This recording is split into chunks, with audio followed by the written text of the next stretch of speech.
युद्ध की सबसे खतरनाक खबर वो नहीं होती जो मोर्चे से आती है, बल्कि वो होती है जो ये संकेत देती है कि जंग का दायरा अब सीमाओं को पार कर चुका है। मिडिल ईस्ट में पिछले कई हफ्तों से तनाव चरम पर है। इजराइल, ईरान और अमेरिका के बीच लगातार बढ़ती तनातनी ने पूरी दुनिया की चिंता बढ़ा रखी है। लेकिन अब जो खबर सामने आई है उसने संघर्ष को बिल्कुल नए और बेहद खतरनाक मोड़ पर लाकर खड़ा कर दिया है। दावा किया जा रहा है कि ईरान ने संयुक्त अरब अमीरात यानी कि यूएई के एक अहम सैन्य ठिकानों को मिसाइलों से निशाना बनाया है। दावा सही साबित होता है तो ये सिर्फ एक सैन्य कार्रवाई नहीं बल्कि पूरे खाड़ी क्षेत्र की सुरक्षा व्यवस्था को चुनौती देने वाला घटनाक्रम माना जाएगा।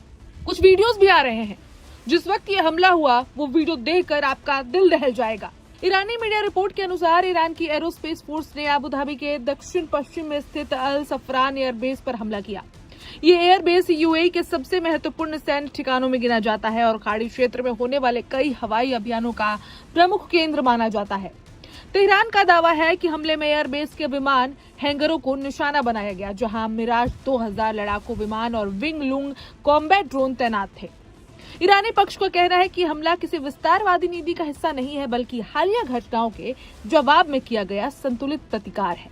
दरअसल ईरान का आरोप है कि उसके महत्वपूर्ण ठिकानों खासकर बंदर अब्बास क्षेत्र और लावान ऑयल रिफाइनरी पर हुए हमलों में यूएई ने प्रत्यक्ष या फिर अप्रत्यक्ष रूप से यूएस को सहयोग किया था। हालांकि यूएई ने इन आरोपों पर अब तक कोई सार्वजनिक प्रतिक्रिया नहीं दी है। सोशल मीडिया पर इस कथित हमले से जुड़े कई वीडियो भी वायरल हैं। इनमें विस्फोट और आग की लपटें दिखाई देने का दावा है, लेकिन इन वीडियो की स्वतंत्र पुष्टि फिलहाल नहीं हो सकी है। यूएई सरकार ने भी अभी तक किसी बड़े नुकसान या फिर हताहतों की आधिकारिक जानकारी साझा नहीं की है। लेकिन इस पूरी घटना का महत्व सिर्फ इतना नहीं कि एक देश ने दूसरे पर हमला किया। असली चिंता ये है कि अभी संघर्ष उन देशों तक पहुंचता दिखाई दे रहा है जो अब तक सीधे युद्ध का हिस्सा नहीं माने जा रहे थे। रक्षा विशेषज्ञों का मानना है कि यूएई अमेरिका और पश्चिमी देशों का एक महत्वपूर्ण रणनीतिक साझेदार है। क्षेत्रीय सुरक्षा, सैन्य सहयोग और खुफिया जानकारी साझा करने में उसकी बड़ी भूमिका रही है। ऐसे में यूएई किसी सैन्य ठिकाने को निशाना बनाया जाना व्यापक क्षेत्रीय संदेश के रूप में देखा जा रहा है। ये घटनाक्रम उस समय सामने आया है जब हाल के दिनों में अमेरिका और ईरान के बीच तनाव बेहद बढ़ा है। पहले अमेरिकी कार्रवाई, फिर ईरान की जवाबी प्रतिक्रियाएं और अब यूएई तक संघर्ष का फैलना इस बात का संकेत है कि हालात ज्यादा जटिल होते जा रहे हैं। पूरे खाड़ी क्षेत्र में सुरक्षा एजेंसियां हाई अलर्ट पर हैं। दुनिया की नजरें अब इस बात पर टिकी है कि यूएई की प्रतिक्रिया क्या होगी। अमेरिका कितना सक्रिय रुख अपनाएगा और क्या कूटनीतिक प्रयास इस बढ़ते तनाव को रोक पाएंगे। फिलहाल एक बात तो साफ है, मिडिल ईस्ट में चल रहा संकट अब सिर्फ क्षेत्रीय संघर्ष नहीं रह गया है। हर नया हमला, हर नई मिसाइल और हर नया आरोप इस आशंका को मजबूत कर रहा है कि हालात नहीं संभले तो इसका असर पूरी दुनिया को भुगतना पड़ेगा। शांति की वो पतली डोर आखिर टूट ही गई। एक ऐसी खबर जिसने वॉशिंगटन से लेकर तेहरान तक पूरी दुनिया के रक्षा मंत्रालयों में हड़कंप मचा दिया है। अचानक आसमान से आग बरसती है और सीधे जाकर टकराती है दुनिया के सबसे बड़ी महाशक्ति के एक सुरक्षित ठिकाने से। जी हाँ, फारस की खाड़ी में जो नाजुक शांति बनी हुई थी वो अब इतिहास बन चुकी है। ईरान ने वो कदम उठा लिया है जिससे अब तक सब बच रहे थे, एक सीधा, घातक और दुस्साहसी मिसाइल हमला।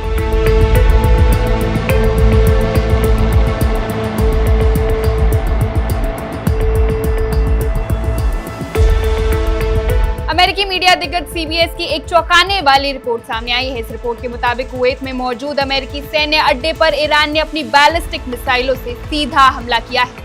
तारीख थी 24 मई की रात। जब पूरी दुनिया सो रही थी तब ईरान की मिसाइलें कुवैत की सरहद को पार करते हुए अमेरिकी ठिकाने पर काल बनकर टूटती है। इस हमले में 4 अमेरिकी सैनिक और 3 अमेरिकी ठेकेदार यानी कुल 7 अमेरिकी नागरिक घायल हुए। ये कोई मामूली झड़प नहीं थी। धमाके की लहरें इतनी तेज थी कि उड़ते हुए मलबे और छर्रों ने वहां मौजूद अमेरिकी कर्मियों को लहूलुहान कर दिया। घायल सैनिकों को तुरंत मिलिट्री हॉस्पिटल ले जाया गया और कुछ को बेहतर इलाज के लिए दूसरी जगहों पर एयरलिफ्ट किया गया है। राहत की बात बस इतनी है कि अधिकारियों के मुताबिक फिलहाल किसी की जान को खतरा नहीं है, लेकिन इस हमले ने जो घाव दिए हैं उसकी गूंज बहुत दूर तक जाएगी।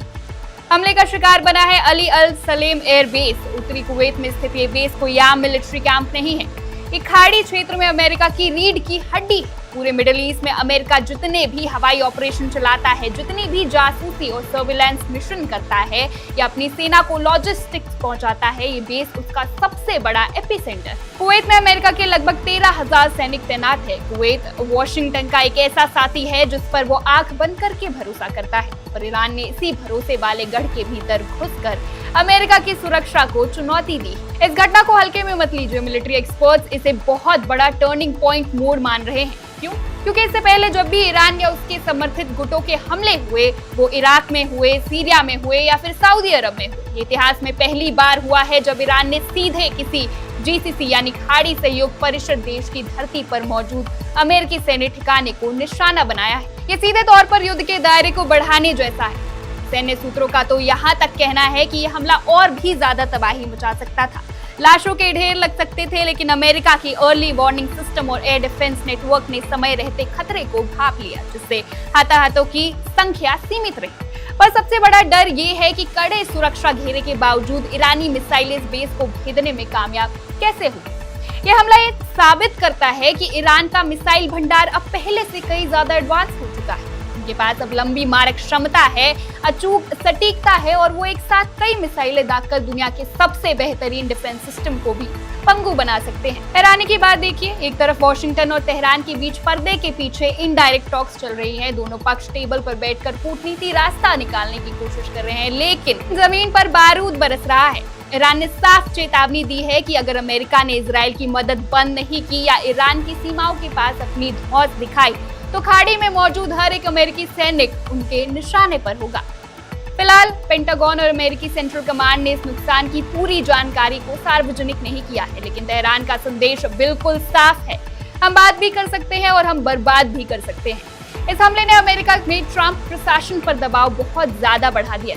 अब देखना यह है कि क्या अमेरिका इस सीधे हमले का बदला सीधे ईरान के भीतर घुसकर लेगा, या फिर कूटनीति की जो नाजुक कश्ती चल रही है वो इस बारूद के समंदर में डूब जाएगी।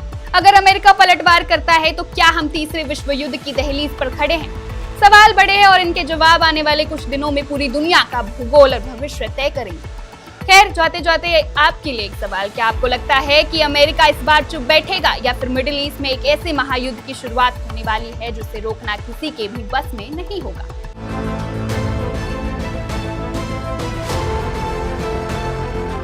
शांति की टेबल अब टूट चुकी है और बारूद सुलग चुका है। Diplomacy is dead. जी हाँ, मिडिल ईस्ट से इस वक्त की सबसे बड़ी और खौफनाक खबर यही है कि ईरान ने कागज के वो सारे पन्ने फाड़ दिए हैं जिन पर अमेरिका के साथ शांति की इबादत लिखी जा रही थी। अब कोई बातचीत नहीं होगी, कोई समझौता नहीं होगा और ना ही पर्दे के पीछे कोई डीलिंग होगी। ईरान ने आधिकारिक तौर पर वॉशिंगटन से अपना हाथ पीछे खींच लिया है और इस बार ये कोई छोटी मोटी नाराजगी या ब्रेक नहीं है, ये सीधे सीधे युद्ध का ऐलान है। तेहरान ने ऐसी शर्त सामने रख दी है जिन्हें मानना अमेरिका के लिए नामुमकिन है और ना मानना पूरी दुनिया को एक ऐसे आर्थिक और सैन्य महाविनाश की तरफ धकेलना है जिसकी कल्पना से ही रूह कांप जाए। आइए जानते हैं कि कैसे कूटनीति के आखिरी रास्ते पर हमेशा के लिए ताला लग गया। कहानी की शुरुआत होती है सोमवार 1 जून से। ईरान के अर्ध सरकारी मीडिया से एक ऐसी खबर आई जिसने पूरी दुनिया के डिप्लोमेट्स के होश उड़ा दिए। खबर थी कि तेहरान की वार्ता टीम ने मीडिएटर्स के जरिए अमेरिका के साथ होने वाले संदेशों के लेन देन और बातचीत को हमेशा के लिए सस्पेंड यानी निलंबित कर दिया है। लेकिन ईरान ने इतना बड़ा कदम आखिर उठाया क्यों? इसके पीछे वजह है लेबनान। ईरान ने अमेरिका के सामने एक शर्त साफ रखी थी कि अगर कोई भी सीज फायर यानी कि समझौता होना है तो पहले लेबनान में इजराइल के हमलों को रोकना होगा। ईरान के मुताबिक इस शर्त का हर मोर्चे पर उल्लंघन किया गया। जब पानी से ऊपर चला गया तो ईरानी प्रतिनिधिमंडल बातचीत की मेज से उठ खड़ा हुआ। लेकिन बात सिर्फ मेज से उठने की नहीं है, बात उस खौफनाक चेतावनी की है जो ईरान ने जाते जाते दुनिया को दी है। ईरान और उसके सहयोगी संगठनों ने अब अपने एजेंडे में एक ऐसा आर्थिक परमाणु बम शामिल कर लिया है जो बिना कोई मिसाइल दागे पूरी दुनिया को घुटने पर ला सकता है, और वो हथियार है स्ट्रेट ऑफ हॉर्मुज को पूरी तरह बंद करना। अगर ईरान ने इसे थोड़ा सा भी बंद कर दिया तो ग्लोबल इकोनॉमी में रातों रात वो भूचाल आएगा जिसकी कल्पना भी करना मुश्किल है। महंगाई हर देश के घर में घुस जाएगी और सिर्फ यही नहीं, लाल सागर में हूती विद्रोही पहले ही बाब अल मंदेब के रास्ते वैश्विक व्यापार की कमर तोड़ रहे हैं। यानी अब चौतरफा घेराबंदी की तैयारी है। अब सवाल उठता है कि आखिर अचानक ऐसा क्या हुआ कि बात इतनी बिगड़ गई? स्थिति को जन्म किसने दिया? इसके लिए हमें चलना होगा लेबनान की राजधानी बेरूत के दाहिए इलाके में। ये इलाका हिजबुल्लाह का सबसे बड़ा गढ़ माना जाता है। इजराइल के प्रधानमंत्री बेंजामिन नेतन्याहू ने इस इलाके पर भीषण हमलों के आदेश दिए, लेकिन यहाँ एक बहुत बड़ा ट्विस्ट है। रिपोर्ट्स बताती है कि इजराइल ने ये हमले अकेले नहीं किए, बल्कि इसके पीछे वॉशिंगटन यानी अमेरिका के साथ पूरा तालमेल और कोऑर्डिनेशन था। जरा इस खेल को समझिए। एक तरफ अमेरिका और ईरान के नुमाइंदे कूटनीति की भाषा बोल रहे थे, पर्दे के सामने बातचीत का नाटक चल रहा था, और ठीक उसी समय पर्दे के पीछे वॉशिंगटन और तेल अवीव मिलकर लेबनान की जमीन पर बारूद बरसा रहे थे। ईरान ने इस दोहरे खेल को भांप लिया और उसने तय किया कि अब बहुत हुआ। मामला सिर्फ लेबनान तक सीमित नहीं रहा। पिछले कुछ दिनों में बात इतनी आगे बढ़ गई कि दोनों देश सीधे एक दूसरे पर हमला करने लगे। वीकेंड पर अमेरिका ने सीधे ईरान की सीमा के भीतर घुसकर उसके रडार प्रतिष्ठानों और कमांड एंड कंट्रोल सेंटर्स को निशाना बनाया।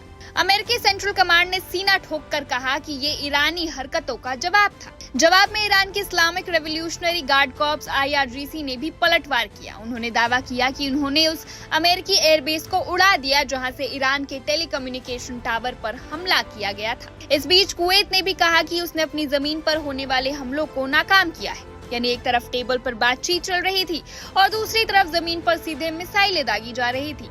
इस आग में घी डालने का काम किया डोनाल्ड ट्रंप की उन कड़क शर्तों ने जो उन्होंने बातचीत की मेज पर भिजवाई थी। ट्रंप ने ईरान के परमाणु कार्यक्रम को लेकर बेहद सख्त शर्त रखी और साफ कहा कि किसी भी समझौते के लिए होर्मुज को खुला रखना ही होगा। ईरान के लिए ये उसकी संप्रभुता पर चोट थी। उन्होंने इन शर्तों को सिरे से खारिज कर दिया और इसके तुरंत बाद अमेरिकी सहयोग से बेरूत पर वो बड़ा हमला हो गया। तेहरान के लिए ये आखिरी सीमा थी, लक्ष्मण रेखा पार हो चुकी थी। आज रात ईरान का संदेश पूरी दुनिया के लिए आईने की तरह बिल्कुल साफ है। शर्त नंबर 1, जब तक इजराइल लेबनान और गाजा से अपनी सेना पूरी तरह पीछे नहीं हटाता कोई बात नहीं होगी। शर्त नंबर 2, जब तक रेजिस्टेंस एक्सिस यानी ईरान के सहयोगी संगठन संतुष्ट नहीं होते कोई समझौता नहीं होगा। तो अब स्थिति क्या है? दुनिया अब कूटनीति के दौर से बाहर निकल चुकी है। शांति की उम्मीदें दम तोड़ चुकी है। अब हम एक ऐसी जगह पर खड़े हैं जहां से किसी भी वक्त एक मल्टी फ्रंट वॉर छिड़ सकता है जो पूरी दुनिया की अर्थव्यवस्था को तहस नहस कर देगा। अब सवाल ये नहीं रह गया है कि क्या अमेरिका और ईरान के बीच समझौता जिंदा है या मर चुका है। समझौता तो दफन हो ही चुका है। अब सबसे बड़ा और सबसे डरावना सवाल ये है कि कल सुबह जब दुनिया जागेगी तो क्या वो तीसरे विश्व युद्ध की दस्तक सुनेगी और क्या दुनिया इस महाविनाश को झेलने के लिए तैयार है? फिलहाल इस सवाल का जवाब ना तो वॉशिंगटन के पास है, ना तेहरान के पास और ना ही UN के पास। दुनिया की सभी बड़ी जंगें हमेशा बंदूकों से नहीं लड़ी जाती। कुछ जंगें नक्शे पर खींची गई उन पतली नीली लकीरों पर लड़ी जाती हैं जिनसे पूरी दुनिया की सांसें जुड़ी होती हैं। आज हम आपको ऐसे ही एक लकीर की कहानी बताने जा रहे हैं। एक ऐसा समुद्री रास्ता जो दिखने में तो बेहद छोटा सा है, लेकिन अगर वहां संकट पैदा हो जाए तो दुनिया के बाजार हिल सकते हैं, तेल की कीमतें आसमान छू सकती हैं और करोड़ों लोगों की जेब पर इसका सीधा असर पड़ सकता है। नाम है बाब अल मंदेब। दुनिया इसे गेट ऑफ टीयर्स यानी कि आंसुओं का दरवाजा कहती है।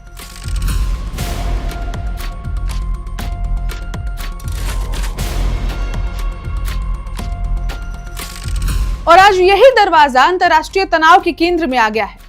अब तक पूरी दुनिया की नजरें सिर्फ और सिर्फ स्ट्रेट ऑफ हॉर्मुज पर थीं। माना जा रहा था कि अगर ईरान किसी समुद्री रास्ते को निशाना बनाएगा तो उसका पहला लक्ष्य हॉर्मुज होगा।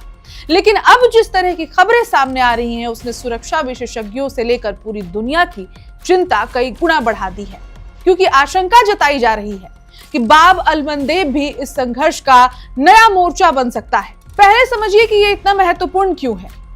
यमन और अफ्रीका के हॉर्न क्षेत्र के बीच मौजूद ये सकरा समुद्री रास्ता अरब सागर और अदन की खाड़ी को लाल सागर से जोड़ता है। यही लाल सागर आगे स्वेज नहर तक पहुंचता है और फिर यूरोप का रास्ता खोलता है। यानी एशिया से यूरोप जाने वाले हजारों जहाजों की लाइफलाइन है ये रास्ता।